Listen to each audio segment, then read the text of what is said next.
अस्सलाम वालेकुम सामीन। आप समझते हैं कि निजकारी के नाम पर इस मुल्क के कीमती असासे फ़रोख्त करने की बातें मेरे मुल्क में आए रोज़ का मामूल हैं। हमारे सियासतदान जब इस मुल्क के लिए कोई प्रोजेक्ट शुरू करते हैं तो वो इस बुनियाद पर नहीं करते कि जिस बुनियाद पर एक आम आदमी कारोबार शुरू करता है।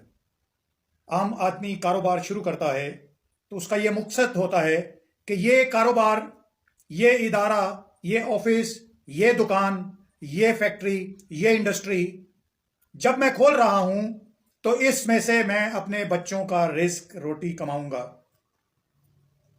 और वो रिस्क रोटी तभी होगा कि उस चीज से मुनाफा होगा, उससे पैसा निकलेगा, पैसा बनेगा। लेकिन बदकिस्मती के साथ मेरे मुल्क में जब मेरे मुल्क के हुक्मरान जब कोई कारोबार, कोई इंडस्ट्री लगाते हैं तो वो ये नहीं सोचते कि ये कारोबार, ये इंडस्ट्री, ये फैक्ट्री, ये प्रोजेक्ट मैं इसलिए शुरू कर रहा हूं कि वो इस मुल्क को फायदा देगा, बल्कि उनके दो मकसद होते हैं। पहला मकसद, उस पर उनको कमीशन कितना मिलेगा। दूसरा मकसद, जब ये इदारा या ये प्रोजेक्ट बन जाएगा तो मैं अपने किस बच्चे या किस अजीज़ो अकारब को इस पर लगाऊंगा, यहां फिट करूंगा, इस ओहदे पर बिठाऊंगा, इसका निगरान, इसका इंचार्ज बनाऊंगा और ये सब कुछ इसके हवाले करूंगा, या फिर अपनी पार्टी का किसी बंदे का जो कल को मुझे काम आए। बस यही सोच है जो हमें और हमारे मुल्क को डबोए जा रही है। अब जो मौजूदा दौर में इस वक्त PIA और स्टील मिल कराची जैसे बड़े इदारों की निजकारी की बात हो रही है। PIA की तो तबाही हमने इस तरह से फेरी है कि हमारे मुल्क से जहाज गायब होकर जर्मनी पहुंच जाता है और इदारे के सरबराह को कई महीनों बाद इल्म होता है। ये लोग हमने ऊपर बिठा रखे हैं। और वो कौन लोग हैं? सब हमारे हुक्मरानों के लेपालिक लोग हैं, जिन्हें हुक्मरान पाल रहे होते हैं अपने लिए कि वो उनके काम आएंगे। PIA की हालत आपने देख ली। एक मुनाफा बख्श इदारा किस हाल को पहुंच गया। अब जोरों शोरों पर जो चीजें हैं, अब देखिए अमेरिका में PIA का जो होटल रोज वैलेट है, यानी अमेरिका के महंगे तरीन इलाके में हमारा होटल नुकसान में जा रहा है, बाकी बिजनेसेस वहां जो चल रहे हैं वो प्रॉफिट में जा रहे हैं। क्यों भाई? उस होटल की एडमिनिस्ट्रेशन हमारे फूफे, मामा, चाया, ताया, चाचा, चाचड़, पापड़ और पार्टियों के बंदे हमने नवाजने के लिए भेजे गए होते हैं। वो कैसे मुनाफे में जाएगा?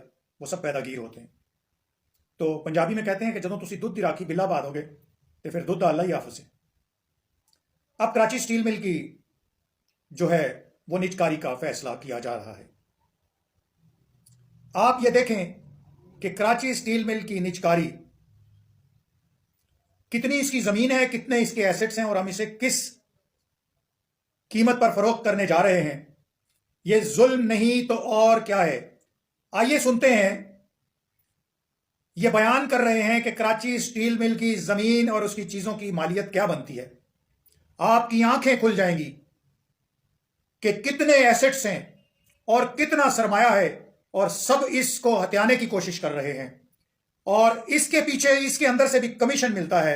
ये अपने बंदों को यह चीज दे देते हैं और फिर बाद में उनसे अंडर द टेबल मनी वसूल करते हैं, जिस पैसे को लगाकर इंतखाबात में तो ये फिर हमारे ऊपर दोबारा हुकूमत करते हैं।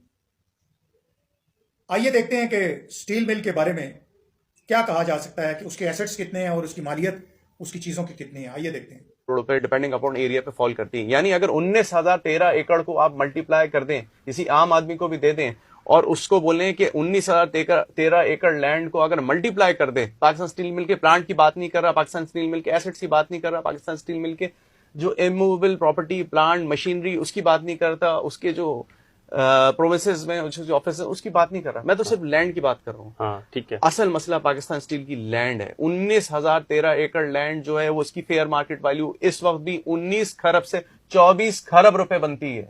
अगर आप 24 खरब रुपए, 19 खरब से 24 खरब का मतलब ये है, 19,013 को मल्टीप्लाई करें 9 करोड़ से 12.5 करोड़ के दरमियान एवरेज है, उससे अगर मल्टीप्लाई करें तो मिनिमम रेट 19 खरब से लेकर 19 खरब 40 अरब से लेकर ये 22 खरब से 24 खरब रुपए। चले 20 खरब लगा लेते हैं। जी 20 खरब भी लगाते हैं। अगर ओपन कॉम्पिटिटिव दे तो इसकी अच्छी वैल्यू मिल सकती है। तो पाकिस्तान का कर्जा कितना है? देखिए, पाकिस्तान का कर्जा तो अराउंड 60 से 70 अरब डॉलर है। $85 अरब कह लें, लेकिन असल चीज ये नहीं है। असल चीज ये है कि यहाँ कहानी खत्म नहीं होती।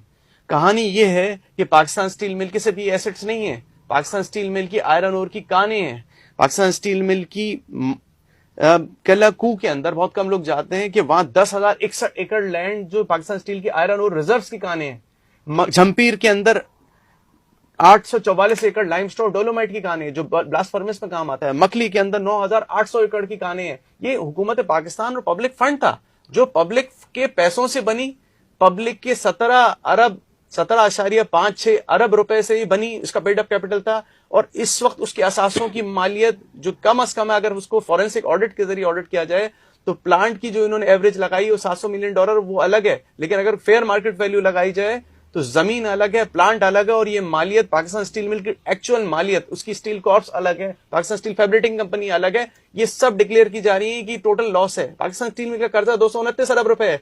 जिस कंपनी के असासे 20 खरब से लेकर 34 खरब रुपए पे फॉल कर रहे हो, उसकी बैलेंस शीट में दिखाया जाए कि फिक्स एसेट इन्वेंट्री का यह हाल हो जो आवाम को पता ही नहीं हो, और एक पार्टी आके उसकी बोली लगा दे कि जी आप 1400 एकड़ हम मुझे 32 अरब रुपए दे दें, तो स्टील ये सुई गैस भी मजाक कर रही है।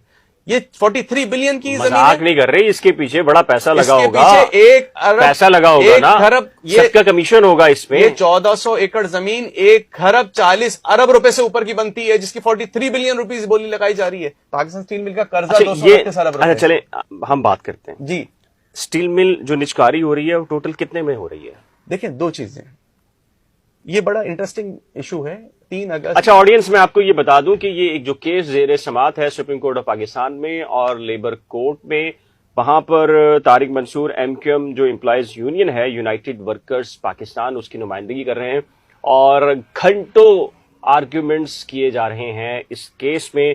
तारिक मंसूर का ये कहना है कि ये निचकारी नहीं होनी चाहिए, ये मुल्की मफाद के खिलाफ होगा, और जो निचकारी कमीशन है या इंतजामिया है वो मजिद है कि जी निचकारी होनी चाहिए, चूंकि खसारे के अंदर है और इसको बंद करके ही मुल्क की सलामती का तहफ़्फ़ुज़ यकीनी बनाया जा सकता है। बिल्कुल उलट मौक़िफ़ है तारिक मंसूर का जो इंतजामिया के बरखिलाफ। ये आप बता रहे थे, आप हम इसको कोड़ियों के भाव कैसे बेचते हैं। देखिए, पाकिस्तान स्टील मिल की जो खाने हैं, जो आयरन और रिजर्व हैं, ये रिजर्व क्यों इस्तेमाल नहीं किया जाता?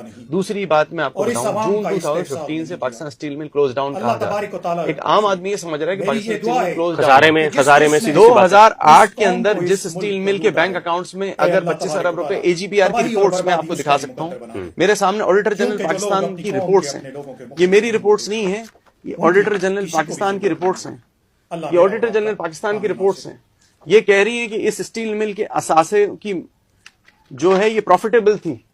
इसी बुनियाद पर सुप्रीम कोर्ट ने 2009-10 और फिर पीपल्स पार्टी की हुकूमत आ गई ना। इस पे सुप्रीम कोर्ट और अब देखिएगा हम इसको कोड़ियों के भाव कैसे बेचते हैं। वतन पार्टी ऑफ पाकिस्तान में 2016 में सुप्रीम कोर्ट ने सोमोटो नोटिस लिया और privatization chief justice Iftikhar Chaudhry और लेड बाय मेंबर बेंच ने इसको नल एंड वाइट किया और नल एंड वाइट डिसीजन दिए और उसके अंदर उन्होंने बताया मेरे पास उसकी जजमेंट मौजूद है, मैं आपको जजमेंट दिखा सकता हूँ। अच्छा, फिर ये माफिया कौन है जो ये कर रहा है? उन्होंने बताया कि क्यों नल एंड वाइट है। उसके बाद इसको दोबारा रिवाइव करना शुरू किया, मुशर्रफ दौर में पूरी रिवाइव हो गई। 1998 में भी इसको डिफॉल्ट करार दिया गया, लेकिन इसके अंदर पोटेंशियल था, मुशर्रफ दौर में इसको रिवाइव किया गया। फिर 2006 में इसको प्राइवेटाइजेशन की कोशिश की गई। सुप्रीम कोर्ट इसने इंटरवीन किया कि फोरेंसिक ऑडिट के बगैर आपने अंडर वैल्यूएशन की है और सिटी ग्रुप वाली जो वैल्यूएशन पे उसको नल एंड वाइट कर दिया। फिर 2006 की जजमेंट आती है सुप्रीम कोर्ट की और फिर उसको दोबारा रिवाइव किया जाता है, प्रॉफिटेबल होती है। फिर 2009-10 के अंदर दोबारा स्कैम होता है, 25 से 30 अरब वही प्रॉफिट लॉस में बदल जाता है। फिर सुप्रीम कोर्ट एक्शन लेती है। 15/2012 सुप्रीम कोर्ट का लैंडमार्क जजमेंट है जो सुप्रीम कोर्ट उसमें सुमोटो नोटिस ली 15/2009 में, और सुप्रीम कोर्ट उसमें तयन करती है नैब कोर इंक्वायरी की जो रिपोर्ट्स मौजूद है और पीएलडी 2012 में रिपोर्टेड जजमेंट है। लेकिन उसके बाद फिर 2015 में गैस के बिल ना देने की वजह से, सुई गैस की बिल ना देने की वजह से अचानक इसका ब्लास्ट फर्नेस और दूसरी गैस की सप्लाई। तो आपने देखा सामीन इकराम कि इस स्टील मिल के असासे बनते कितने हैं, और अब देखिएगा हम इसको कोड़ियों के भाव कैसे बेचते हैं, क्योंकि इस काम में हमारे हुक्मरान माहिर हैं। कोई ऐसा नहीं है जिसने इस सरजमीन को लूटा नहीं और इस अवाम का इस्तेहसाल नहीं किया। अल्लाह तबारिक व तआला से मेरी ये दुआ है कि जिसने इस कौम को, इस मुल्क को लूटा है, ए अल्लाह